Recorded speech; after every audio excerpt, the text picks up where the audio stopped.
Começando agora mais um Trip TV, o programa de televisão da revista Trip aqui na Band. E do programa de hoje, fomos investigar a origem do aéreo, a manobra que revolucionou o surf profissional e que virou uma marca registrada da nova geração brasileira que está dominando o esporte.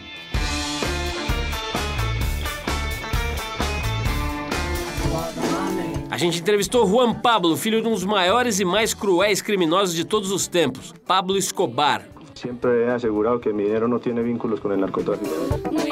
Vamos até o bar para falar de cerveja, machismo e de porres com a sommelier Carolina Oda e com o vocalista da banda CPM 22, Badawi. O mundo é machista, né? Então o mundo cervejeiro também é machista. Os famosos sonham e o povo analisa. O quadro Povoterapia recebe o ator Sérgio Manberti, o eterno Dr. Vitor da cultuada série Castelo Rá-Tim-Bum. Não entendi absolutamente nada. E abrindo o programa de hoje, o humorista carioca, também conhecido como Dilma do Chefe, fala sobre humor, política e revela para o Trip TV sua piada preferida.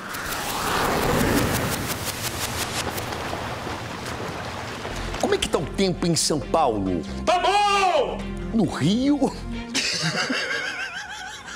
Manaus? Manaus tá quente já, a partir de chuva à noite! Cuiabá?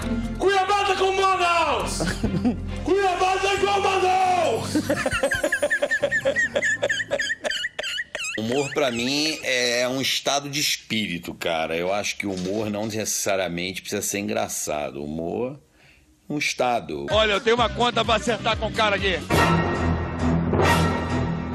Claro que existe humor político. O humor político, ele é mais do que necessário. Eu acho que muita gente não gosta de política, porém gosta de humor e vice-versa. Mas eu acho que com humor você consegue se comunicar com as pessoas, conectar as pessoas com o que está rolando. Às vezes tem uma votação no Congresso, às vezes tem alguma coisa que você quer que chame a atenção das pessoas, e o humor, ele é uma forma muito importante de comunicação. Esse aqui é o maior mentor do Congresso Nacional, ele sozinho me derrubou. Você que espalhou essa porra da Petrobras. Você que deu o documento, né?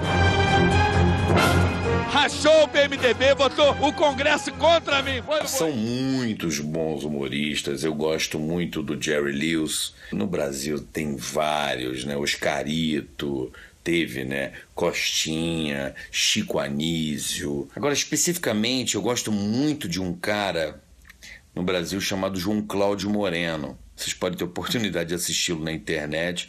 Gosto muito da forma como ele se coloca no palco, como ele defende o texto, como ele coloca bem os personagens, as imitações, a inteligência. Minha mãe disse, você não vai dar para cantor. Eu digo, não, eu vou sem dar mesmo. Porque minha mãe não dava chance, não deu força da minha carreira de jeito nenhum, nunca deu. Ela é incrédula, cética. Eu fundei um museu em Piripiri, ela foi ver, ela disse, só tem coisa velha aqui. Bom, a piada preferida da minha vida é uma piada muito antiga, uma piada velha, mas eu acho muito babaca, mas engraçada. Dois bichinhos se encontraram, aí uma queria pegar a outra, né? Uma queria pegar muito a outra. Aí falou assim, olha, eu vou fazer uma pergunta e você me responde. Se você acertar, você me come, tá? E se você errar, eu te como, tá bom? Tá bom. Então vamos lá. O que é? O bichinho que tem 4 patas, é pelúcia e faz miau. A outra, jacaré. A outra, acertou. Porque a presidente foi ontem à televisão falando que quer dialogar com a classe trabalhadora. E hoje aqui, está fechada no Palácio de Governo. Ô não, tô aqui, pô.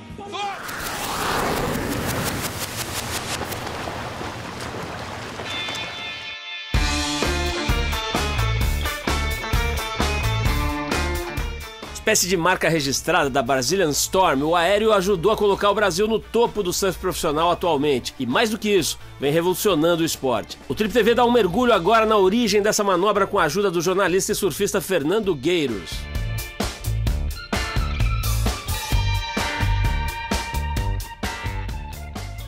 O aéreo no surf, ele é uma manobra considerada progressiva. Existe o power surf, que é o surf, o começo mesmo do surf, que é de ondas pesadas, muito tubo, muito intenso, movimentos muito fundos, muita pressão. e que existiu, predominou até os anos 80, mais ou menos, quando chegou o aéreo, que daí entrou o surf progressivo, e ele é uma manobra mais leve, uma manobra que é menos tradicional, né?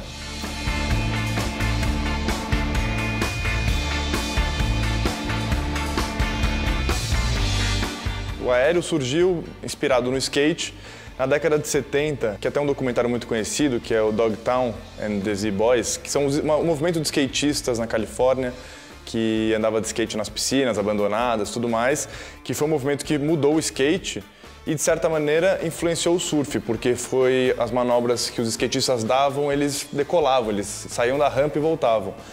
Então, na Califórnia, desse final dos anos 70, foi quando começou a surgir os primeiros aéreos.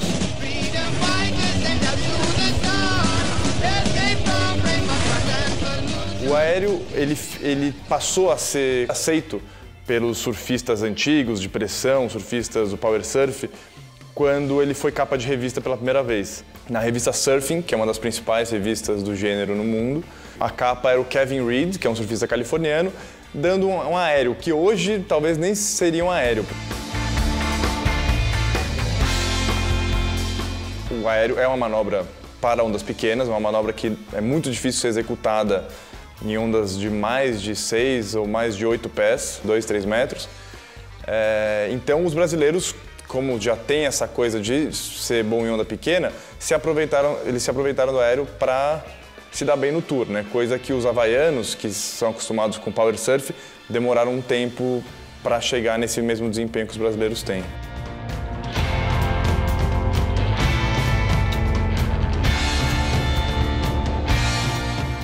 O aéreo é uma manobra que o cara, geralmente ele vem da base da onda, do bottom, que é onde ele consegue tomar mais impulso para subir a onda numa espécie de rampa.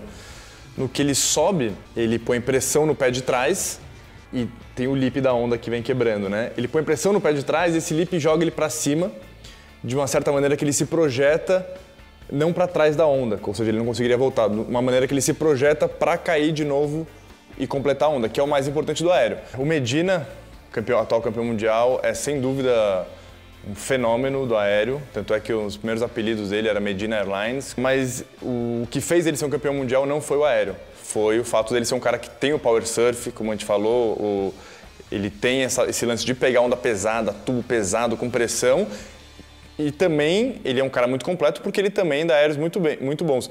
Eu acho que o segredo de um aéreo bem executado é a velocidade, o timing que você está ali na onda. Claro, se uma pessoa mais leve tem uma vantagem, a prancha do cara também. Enfim, tem várias coisas que precisa naquele momento, mas a velocidade de você estar no time certo da onda assim é o que mais conta.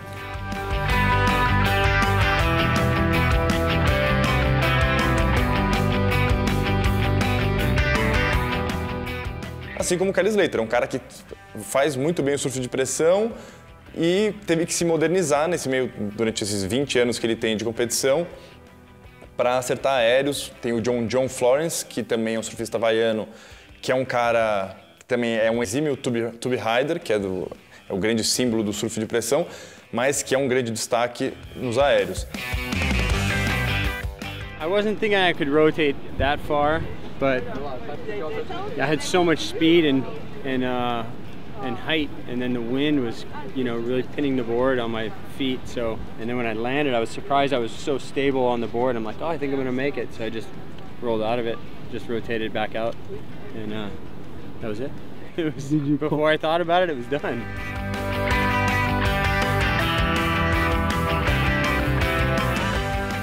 A maior manobra do surf, acho que sempre vai ser e ainda é o tubo. O tubo é o grande, é o gol. O tubo é o mais perfeito e quanto mais fundo, enfim, é a manobra, na minha opinião, também é mais impressionante. O aéreo, ele vem como uma carta na manga, digamos, para etapas onde não tem tubo e onde as ondas não são tão grandes e onde também as ondas eventualmente não são tão perfeitas.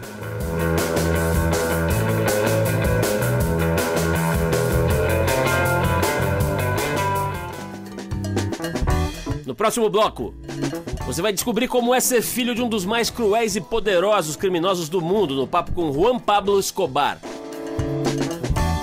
E a gente desvenda alguns mitos da cerveja com a sommelier Carolina Oda e o músico Badawi. E ainda hoje, a galera analisa o sonho do ator Sérgio Mamberti no quadro Povo Terapia.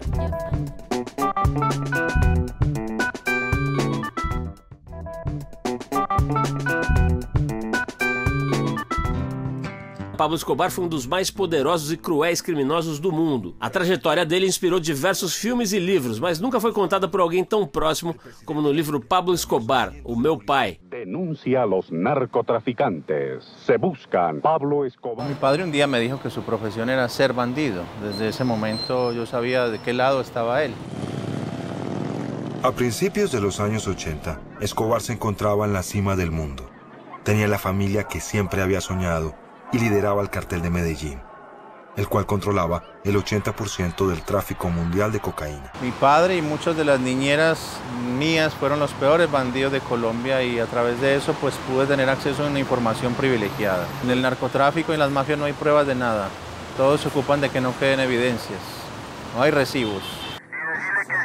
Muchachos me aparecen muertos, que le mato la mamá y los primos y hasta el hijueputa ese marica cree que es porque es policía, que si yo tengo miedo a ese hijueputa o qué. Mi padre no tenía tabúes a la hora de cuando yo le preguntaba, ¿pusiste esta bomba? Me decía sí, o esta otra no, o mataste a fulano, sí lo maté o no lo mataste. Era una conversación ya sin medias tintas. Este no es un libro que escribí para justificar los actos de mi padre, sino para reconocer la totalidad de los crímenes que él cometió a lo largo de su vida. Escobar ya era uno de los hombres más ricos de Colombia. Utilizó parte de su fortuna para ayudar a los más pobres. Quienes conocen la historia de Robin Hood saben perfectamente que luchó y que salió en la defensa de las clases populares. Muchos sectores de la sociedad en Colombia que tienen muchas razones para amar incondicionalmente a mi padre, y hay otros sectores de la sociedad colombiana que tienen el derecho a odiarlo por la violencia que él generó contra ellos. Es una historia que está llena de esas contradicciones y tenemos que aprender a aceptarlas y a convivir con ellas. Siempre he asegurado que mi dinero no tiene vínculos con el narcotráfico. ¿De dónde surgió entonces su dinero, su fabulosa capital? En Antioquia todos conocen las inversiones en el campo de la industria, en el campo de la ganadería y en el campo de la construcción. Yo no es que tuve que pedir perdón, sino que elegí acercarme con mucho respeto a las víctimas de mi padre para hacerme cargo de la responsabilidad moral de los actos de violencia que mi padre cometió contra esas familias, y consideraba que el primer paso para una reconciliación genuina y verdadera era acercarme a ellos con mucho respeto para pedirles perdón por la violencia que habían sufrido por órdenes de mi padre. Lamento profundamente lo que la familia de ustedes sufrió, lo mismo la de Rodrigo, tanta violencia y tanto dolor. Y yo estoy aquí para pedirles perdón y para mirarlo a los ojos a cada uno, justamente porque creo que así debe ser. Mi país es una selva de cemento, hermano, que es más difícil desenredar un bulto de anzuelos que los problemas de violencia de mi país, porque es que hay muchas formas de violencia. Están la violencia de la ultraderecha, la violencia de la izquierda, la violencia del centro, la violencia del hipócrita.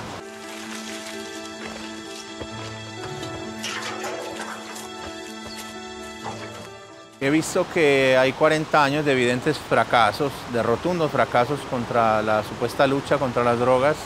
Nunca ha faltado un gramo de droga en el mundo, a pesar de que nos han anunciado hasta la saciedad el desmantelamiento de carteles y carteles. Cayó el de Medellín, que era el dueño del 80%, cayó el de Cali, que era el dueño del 80%, han caído otros, y la droga nunca ha faltado en las calles y nunca va a faltar.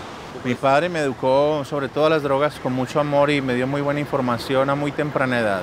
Dentro de la burbuja en la que yo vivía, las legalizó para mi mundo. Me dijo que si las quería probar lo podía hacer con él, y eso me quitó para siempre la curiosidad sobre las drogas. Me educó tan bien que durante 12 años después de su muerte, recién ahí probé la marihuana, porque nunca sentí la necesidad ni la curiosidad por eso, que estaba prohibido para otros, pero no para mí. Y me decía, hijo, valiente es aquel que no prueba la droga. Que todos los adolescentes y todos los jóvenes quieren ser Pablo Escobar, pero todavía no saben muy bien para qué y qué fue lo que hizo ese señor. no conocen la historia y ya quieren ser Pablo. Creo que si la conocieran, ninguno osaría repetirla. Cada acción que realizamos en nuestras vidas tiene una consecuencia directa. Si tú lanzas a la vida un boomerang con amor, regresa con amor a tu vida, pero si lo lanzas con violencia, regresa con peor violencia contra tu persona. A mí es una gran contradicción, esas son cosas que yo no termino de entender en el personaje que era mi padre. Porque un tipo acusado de tanta violencia y uno como padre, era esta la imagen que tenía de él.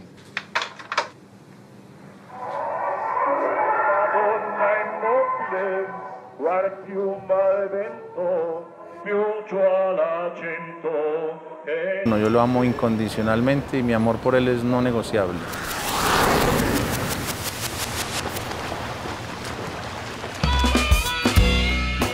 De uns tempos pra cá, a popular cervejinha vem ganhando ares cada vez mais requintados, com rótulos artesanais e super elaborados. Pra gente entender melhor esse momento da loira gelada e não fazer feio do bar, a gente convidou para um papo etílico a sommelier Carolina Oda e o Badawi, vocalista da banda CPM 22 e dono do bar Cão Velho.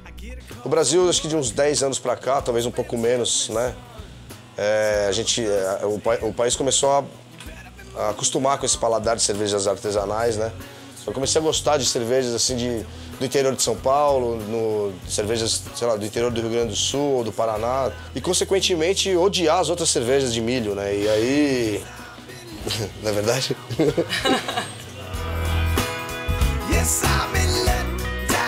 Fiz gastronomia, meu sonho era ser confeiteira, eu estudei francês só pra isso e tal. Hoje eu trabalho na Companhia Tradicional de Comércio, que é onde eu cuido do serviço, faço a carta e desenvolvo as cervejas exclusivas. O mundo é machista, né? Então o mundo cervejeiro também é machista. Mas tem muito mais homem, não tem como. É super complicado, tem muito preconceito com mulher que trabalha com bebida alcoólica e com cerveja. Você não consegue arranjar namorado assim tão facilmente. Mas é difícil, tem um que fala que legal, tipo, eu queria muito namorar uma menina que fala de cerveja. Então, mas uma coisa que responde essa pergunta, eu acho que é que o mercado do corpo, o fitness, está muito mais forte do que o mercado de cerveja e a mulher compra muito mais essa ideia, entendeu? Tem o lance da barriga, tem o lance, né? Mas não engorda, gente. Não, então. A imagem cervejeira é masculina. Sempre você pensa um alemãozão segurando uma caneca de 1 litro, volumes, uma coisa mais agressiva, assim. E aí se tem alguma cerveja com fruta, a cerveja com fruta é de menina. Então tá. Então a de fruta é pra menina, a amarga é pro cara, a mais alcoólica, sabe? Então é... mas não sei, eu já toquei em várias festas de cerveja no interior do Rio Grande do Sul, do Paraná, Santa Catarina. E tipo, a mulherada enchendo a cara mesmo de cerveja com caneca na mão, umas puta gata que não tem maioria e minoria ali, tipo, entre homem e mulher. Beber sim, agora pra trabalhar é mais difícil. Muito gelado, ele disfarça, tanto bom quanto ruim. Dependendo da cerveja, é uma ótima ideia conseguir gelar, senão não vai conseguir beber. Agora, quando tem complexidade, quanto mais álcool, mais aroma tem a cerveja, menos gelada a gente toma. Pode chegar a tomar uma cerveja a 12, 14 graus. Outro dia me fizeram uma pergunta que eu falei, realmente faz sentido. Perguntaram se malte é uma planta. Eu falei, nossa, faz sentido essa pergunta. Falam tanto de malte, é um pé de malte. Eu falei, não existe pé de malte. O lúpulo, a gente fala que ele é uma flor, né? Aliás, a grande curiosidade da história é que ele é a mesma família da maconha, é primo. Só tem essas duas plantas na família, a maconha e o lúpulo. Mas o lúpulo, ele era usado porque foi uma mulher, inclusive, uma abadesa alemã, que descobriu que o lúpulo conservava a cerveja. Então, começaram a usar por conservação. E aí hoje é usado mais pelo amargor quase, mas no princípio o foco não era esse. Mas ele conserva a cerveja, traz amargor, aroma, sabor.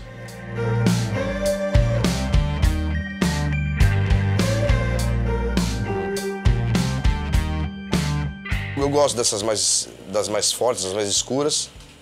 Eu gosto das inglesas, né, essas Red Ale, mas eu costumo beber mais as stouts e as porters no inverno, agora é uma época legal de tomar. Eu gosto muito das ácidas, eu sou muito mais da acidez do que do amargor. Eu tenho um limite de amargor que eu gosto ali. As pretas, por exemplo, porter, stout, eu só tomo harmonizando, não pego um copo de stout para tomar. Essa tendência de session que são cervejas com menos álcool. E às vezes você quer beber pelo gosto e não pra ficar bêbada. Raramente eu fico bêbada, inclusive. Porque também o corpo vai acostumando e a gente sabe... você faz uma gestão melhor do álcool no seu corpo, você já entende os sinais. Hoje em dia eu bebo menos, porque, tipo, eu tô aqui, tô mais de olho, não fico bêbado aqui no bar. Acaba me tirando, entre aspas, da noite, né? Dos outros bares que tem por aí. No próximo bloco, o quadro Povoterapia recebe o ator Sérgio Mamberti, o eterno Dr. Vitor, da cultuadíssima série Castelo Rá-Tim-Bum.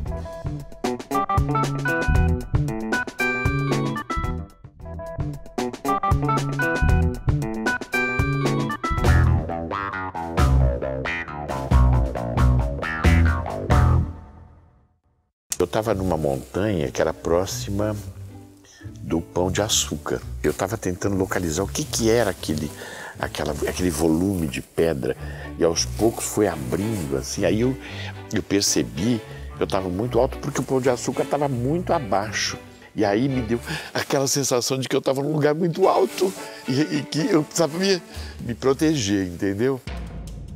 Isso é meio complicado. É, o que eu entendi, assim, do sonho dele é como se ele estivesse voando. Eu realmente não sei se a pessoa quer voar ou se ela tem medo de altura. Uma fenda no meio do corcovado ali. É uma sensação de susto, parecia que ele estava num lugar bonito e de repente estava num lugar alto e aquilo que era bonito se tornou aflição. Não entendi absolutamente nada. Com certeza uma viagem astral. Segundo a minha avó, dizia que você causava ansiedade, né? De repente amanhã você vai ter um trampo, vai para um serviço novo, ele fica tenso pra caramba e gera esse sonho muito maluco, assim.